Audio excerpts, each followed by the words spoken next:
안녕하십니까. 이리온 리서치입니다. 어우, 심지어는 왠 처음인 것 같은데 입을 맞춰서 해준 게 어색하게 또 왜 어색한 웃음을 짓습니까? 이지바이오 아침에 모닝 미팅 때 얘기하신 뒤에 제가 아까도 얘기했지만 굉장히 좋았다고 말씀하셨는데 상한가 들어갔다 바로 풀리길래 뭔가 싶었는데 다시 상한가 들어갔다면서요? 네. 이거 뭐 개인들이 그냥 팔았나? 이거 잘 초반에 개인들이 좀 많이 팔았다가 이거의 의미를 잘 이해를 못해서 그런 케이스도 있고 뭐 그 전에 좀 들어오셨던 분들이 길게 안 가져가시고 지금 이제 이익 실현하신 분들도 꽤 있으신 것 같아요. NR로 내는 거는 이제 분할하고 나면 네. 좀 그러니까 원래 TP를 준비하고 있었는데 우상증자가 이제 예상보다 빨리 결정되면서 바로 TP 내는 건 좀 이제 헷갈리겠다 싶어서 이제 좀 미뤘어요. 하도 저번에 LG화학 기후로 뭐 분할 이런 거에 대해서 좀 부정적인 인식들이 있는데 회사에 따라서 이걸 하나하나 다 뜯어서 보면 좋은 게 있고 나쁜 게 있잖아요. 네. 결론부터 얘기합시다. 이지바이오 좋은 뉴스예요? 네, 좋은 뉴스예요. 하나의 이유로 말하면 실적으로 말하면 실적이 확실히 이제 해외 쪽에서 30% 이상 내년에 성장할 거고 실적 외의 걸로 말하면 이게 다 좋은데 유일하게 주가가 눌려있던 문제가 그 유동성 주수가 너무 작아서 유동성 문제였는데 이번에 무상증자랑 주식 분할을 연달아 하면서 한 주가 15배로 뛰는 굉장히 좋은 유동성이 이슈가 투자 기관들에서는 네네. 상당히 환호하겠죠. 네. 그렇죠. 그래서 네. 시작하죠. 자료 넘기면서 할 수 있으니까 페이지 넘기라면 제가 넘길 테니까 네. 시작합시다. 첫 페이지 요약 전체적으로 나와 있고 위에 이슈부터 설명을 하자면 이 페이지에 어제 발표된 무상증자 주식 분할 결정 공시가 일정 같은 게 나와 있는데 일단 무상증자를 통해서 처음 주식수가 3배로 늘고 이게 그 다음에 발생하는 주식 분할로 다시 5분할 되어가지고 최종적으로 15배 늘어난 후에 1월 6일까지 거래 정지되는 구조입니다.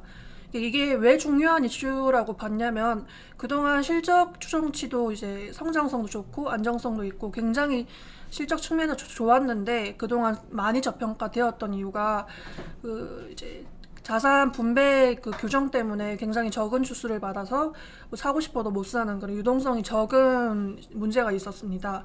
그래서 향후에 무상증자를 할 거라고 다들 예상은 하고 있었는데 그 일정이 언제인지 다들 궁금해하시는 추이였고 이것 때문에 주수가 언제 늘어날지가 뭐 남아있던 카탈리스트 이벤트 중에 가장 주목받는 이벤트였습니다.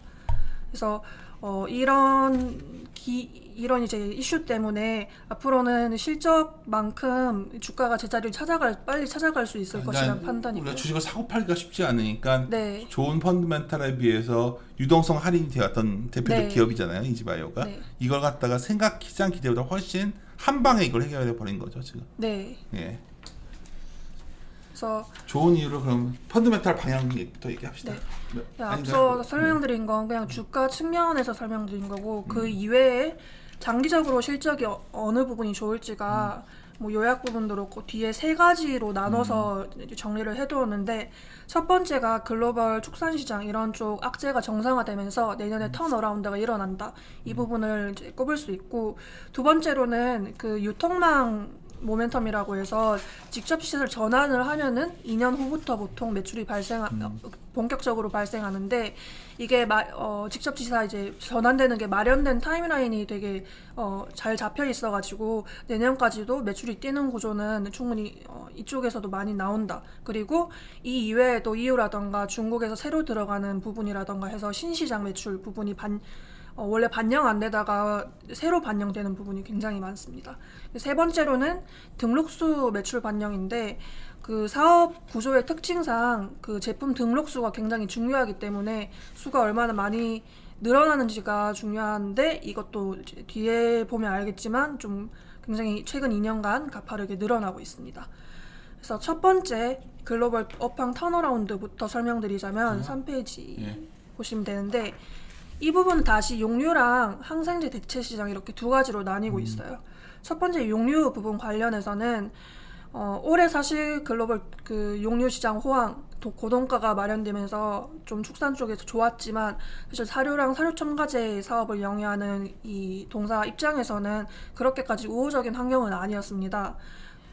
이제 왜냐하면 축산 쪽은 올해 전반적으로 악재 구간에 있었는데 그 아프리카 돼지열병이 올해 좀 많이 발생 꾸준히 하기도 했고 국내에도 좀 잔존되어 있고 이런 상태에서 추가 질병 이슈가 곳곳에서 발생했기 때문에 오히려 글로벌 시장은 10%에서 20%가량 줄어드는 모습을 보였습니다. 주목하고 싶은 부분은 4페이지 보시면 그럼에도 불구하고 그 해외 시장이 줄어드는 와중에도 불구하고 이지바이오는 한 15%가량 3분기 누적으로 성장을 했는데 이 추이가 그 이제 다른 모멘텀이랑 합쳐지면서 내년은 더 강하게 나타날 것으로 전망하고 있습니다. 5페이지에 국내외 수요와 관련돼서 하나 더 설명하고 그 다음 내용으로 넘어가자면 최근에 그 이제 프리뷰 설명 때도 설명을 한번 드렸었는데 곡물가 상승이 대부분 이루어지고 있기 때문에 에그플레이션 논란이 음식료 내에서는 좀 많이 이야기가 나왔던 부분이 있어요. 여기 관련해서는 저번에 설명을 드렸다시피 가공식품 업체들은 대부분 해지를 하기 때문에 원가단에서 크게 영향이 이 없는 부분이 네. 내가 오리온 할 때도 여러 가지 그 얘기를 했지 네. 부분에 대해서 여전히 시장에서 의구심 갖고 있는 사람들이 많잖아요. 이런 음식료 기업들. 네. 왜 그런 것 같아요? 네. 그 이전의 기억이 좀 강하게 남아 그래서 그런가요? 네. 확실히 있는 기억 것 같아요. 가보면 이제는 과거와 다른 건 확실해요? 네, 그러니까 영향을 아예 안 받는다라고 할 수는 없는데 예전만큼 뭐 원가로 주가가 아예 움직이는 그런 사이클은 확실히 아니라고 단정할 수 그냥 있습니다. 이 얘기를 하면 내 주위가 올드하나 보네. 이 얘기를 하면 다 그 얘기가 끝나가지고 오케이. 네, 그래서 뭐 이런 가공식품 쪽에서는 원가 부담으로 해석하기보다는 여전히 식품 수요 우위 구간이 여전히 유지되고 있다 이렇게 판단을 하고 있는데 가공식품 외의 분야로 넘어오자면 뭐 소재식품 단계 1차 산업에서는 수혜주를 찾아볼 수 있습니다. 그게 대표적으로 사료나 사료 첨가제 사업을 영위하는 CJ 제일제당이나 대상 이런 게 큰 기업 중에선 들 수가 있고 작은 기업 중에선 이지바이오 특히 좋게 보고 있습니다. 대상 같은 것도 그래서 실적이 좋다고 얘기했는데 주가는 참 안 부진하더라고. 근데 그래서 천천히 움직이는 그래요? 종목이니까요. 그래서 뭐 제일제당이랑 대상 그리고 이지바이오 좀 차이가 나는 이유는 제일제당이랑 대상 쪽은 라이신 이렇게 꼭 들어가야 되는 걸 하는 반면 이지바이오는 좀 기능성, 좀 더 고부가 가치를 생산하는 첨가제를 하고 있는데 이것 때문에 이런 장에선 좀 더 많은 기회를 모색할 수 있다는 판단. CJL 제일제당 대상 같은 종목들을 이제 펀더멘탈하게 좋아 보이는데 왜 안 될까를 고민하는 곳이 꽤 있어요 지금. 아마 근데 다들 음식료 업종 전체에 대한 고민 이런 건지 회사 자체는 괜찮은 거죠 지금 하여튼. 회사 자체는 괜찮고 이게 각각 개별 기업 문제라기보다는 최근 음식료 업종 전체에 대한 그치. 고민이랑 같이 하는 것 같아요. 오케이. 이제 두 번째 글로벌 업황 턴어라운드 이슈 관련해서는 7페이지부터 정리가 되어 있습니다. 이게 항생제 대체 시장의 고성장이라고 정리를 해두었는데 항생제를 금지한 나라는 예전부터 좀 많이 있었어요. 근데 이게 법규가 실질 적용이 안 되던 상황이었던 반면에 이제는 실질 적용 시기가 다들 임박한 상황이라서 본격적으로 항생제 대체 시장이 커지고 있는 추이입니다. 그래서 7페이지 그림 15번 보시면 이런 금지 타임라인이 나와 있고 그 뒷부분에서 좀 더 설명을 하겠지만 최근 7월 1일부터 중국에서 사료 내 항생제 사용 금지가 결정이 되었기 때문에 이 이후부터 사료 가격이 이제 급등을 했는데 푸드 세이프티 이 부분 네. 모멘텀이 강할 거로 봤는데 그렇게까지 센가요? 그러니까 한 번에 확 올라오는 문제는 그건 아니겠지만 이제 1차 산업이기도 이게 하고 굉장히 긍정적인 부분인데. 네, 그러니까 중국이 최근에 음식 쪽에서 약간 이슈가 좀 많았어요. 푸드 세이프티 문제도 많이 신경을 쓰기 시작했고 또 식량 낭비가 굉장히 많아서 식량 낭비하지 말라 이런 좀 공고가 내려오기도 있고. 원래 중국 사람들이 옛날 대만에서 전광판 그 고속도로 표지판에 고속도로 하나가 입으로 들어가는 표지판 올렸었다고. 하도 먹고 버리는 게 많아가지고 중국 네. 사람들 원래 음식 거기다가 푸드 세이프 우리 옛날에 중국 가짜 계란 있듯이 여기는 정말 먹고서 죽은 식재료도 많이 쓰고 막 이런 나라니까 좀 변하려나 이거 그래서 이게 좀 방향은 당연히 항생제 이쪽이 갈 수밖에 없는 것 같은데 그쵸? 네. 그래서 항상 항생 대체 시장이 뭐 다른 국가도 다 되고 있지만 중국이 육류 소비가 굉장히 많기 때문에 순수입국이기 때문에 중국에서 이렇게 넘어왔다가 굉장히 좀 좋은 이슈라고 판단하고 있습니다. 그리고 8페이지부터는 두 번째 좋은 투자 포인트입니다. 이게 그 제가 4월 21일에 발간한 인덱스에서도 한번 설명을 했었는데 상당히 흥미로운 방송이었죠. 네. 육류잖아요. 유통 모멘텀이라고 해서 이제 직접지사 그리고 신시장 두 개로 정리를 해두었습니다. 직접지사 부분은 다시 설명을 드리자면 원래는 대리점 방식으로 영업을 해외에서 하다가 이거를 몇 년 전부터 직접지사 방식으로 하나 둘씩 바꿔 나가고 있는데 이렇게 되면은 초반에는 대리점과 직접지사의 경쟁 상황이 발생해서 당장 매출이 뛰는 건 아니고 보통 2년 후부터 본격적으로 뛴다고 합니다. 그래서 이런 이유 때문에 이제 어떤 순서대로 직접 지사를 바꿔 나가는지가 굉장히 중요한데 현재 작년에 미국 직접 지사로 전환을 했고 올해 말까지 두 개가 추가적으로 전환이 될 예정입니다. 그래서 이거대로라면은 내년 중순에서 하반기 사이에 하나 이제 그 모멘텀이 추가적으로 붙는 그런 사이클이라고 판단할 수 있습니다. 그래서 지금 3분기까지 잠정 집계된 해외 수출은 이런 직접지사 쪽 해외 수출은 50%에서 70%가량 수출이 성장된 것으로 파악되고 있습니다. 두 번째로는 신시장이나 신규 사업 쪽에서 새로 붙는 매출입니다. 현재 유럽 이런 쪽도 해당이 되고 중국은 이제 사업을 하고는 있지만 새로 들어가는 이제 제품도 있는데 유럽 쪽에서 유럽 신규 시장 수출에서 최소 한 2-30억 정도 가량이 붙을 것으로 예상이 되고 그 외 기타 신규 사업에서 50억 가량 새로 붙을 것으로 예상되면서 기존 사업의 성장을 제외하고 이런 새로 붙는 기업은만 고려해도 30% 이상의 매출 성장을 가능합니다. 유럽 쪽에서는 올해 말까지 판매할 제품이 4개가 최종 등록될 예정이고 지금은 이제 해외 법인 전부 다 홀딩스에 귀속되어 있어요. 이지바이오 밑에 아무것도 없는데 이게 다 정리되고 스왑도 약간 정리되고 나면 이런 유럽 쪽 사업부라던가 이런 건 이지바이오 밑으로 들어올 예정입니다.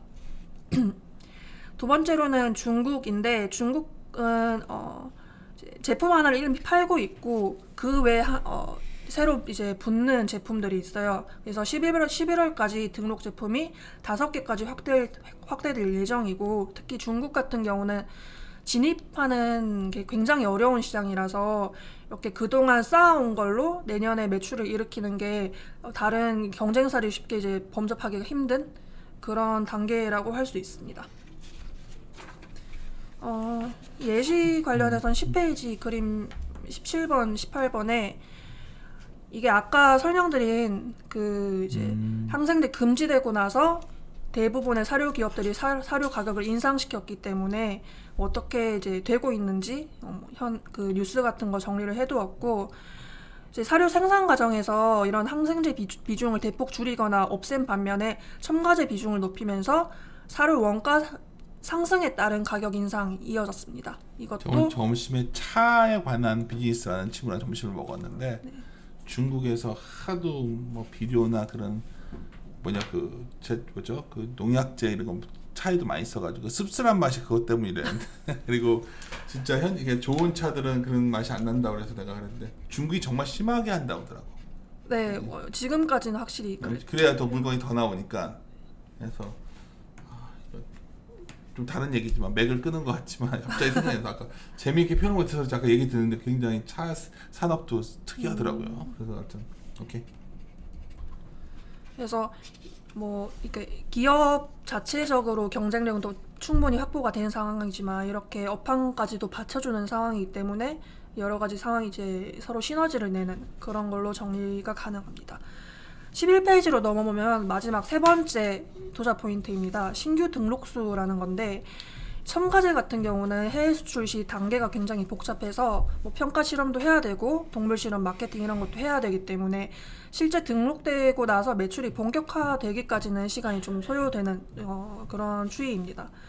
주목할 점은 그림 20번 보시면 나와 있지만 그동안의 총 누적 해외 제품 등록수 대비 19년에서 20년 최근 2년 사이 등록된 수가 그동안 누적 전체의 50%가량 굉장히 많습니다. 그래서 매출이 좀 딜레이가 이제 지연되어서 발생되는 구조를 고려를 하면은 이런 최근 2년간 발생한 등록된 누적 이제 해외에 등록된 품목들이 내년 21년부터 본격적으로 매출이 잡힐 것이라는 걸 이제 추측할 수 있습니다. 그 방금 말씀드린 세 가지 그 외 중장기 모멘텀으로 하나 더 덧붙이고 싶은 건 12페이지에 있는데 이제 M&A 모멘텀도 있습니다.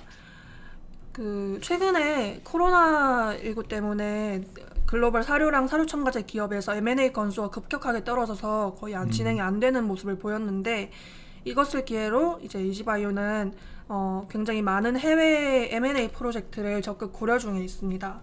숫자도 들었는데 이제 언급은 안 했고요, 리포트에. 이렇기 때문에 인수 대상은 이 회사가 보유하고 있지 않은 제품군을 가진 업체 아니면 유통망 확보에 유리한 업체 이런 쪽으로 고려하고 있다고 파악되고 있습니다. 일단 뭐 자료의 요지는 이거예요. 쭉 이렇게 얘기했는데 결국은 펀더멘탈은 너무 좋다. 네. 방향이 좋은데 이지바이오 거래해 보신 분은 알겠지만 호가마다 수량도 없고 이거 뭐 듬뿍 살 수도 없고 이제 한 주가 15주가 되는 거죠. 네. 그러면 소위 슬리피지라고 해서 주식을 사고 팔 때 상당히 비용이 더 들잖아요. 거래량이 없으면. 그래서 그런 게 이제 해결됐기 때문에 이지바이오의 펀더멘탈 방향인데 아쉽게도 현 상태에서 밸류에이션 추정을 강하게 안 해놓은 상태여서 이게 그 부분이 좀 그래서 대략 그건 얘기하기 그렇겠다. 지금 여기다가 우리가 그치? 오늘은 이 분할에 관한 자료니까 이 정도로 만족을 하고 분할 좀 되고 나면 하여튼 싸요 비싸요? 저는 굉장히 싸다고 보고 굉장히 싸 굉장히까지 붙였어요. 네, 이전에 쓴 자료에서 그 적정 가치를 사실 추정을 한번 했었어요. 오케이. 그래서 그거 한번 뒤져보라고 해야겠네. 예. 알겠습니다. 오늘 이지바이오 일찍부터 좋아하던 종목인데 꽤 오래 쉬었는데 역시 좋은 기업이 역시 어떤 디스카운팅이 사라지면 오늘 하루에 다 반영을 하네요. 뭐 주주라면은 아주 기쁜 마음으로 장기 투자에 들어가시면 될 것 같다 생각이 드는데 맞나요? 네. 알겠습니다. 다른 것들도 음식료 업종들도 좀 한번 뒤져봐야 될 것 같으니까 이쪽에서 마무리 짓도록 하죠. 예, 함께 고민하시죠.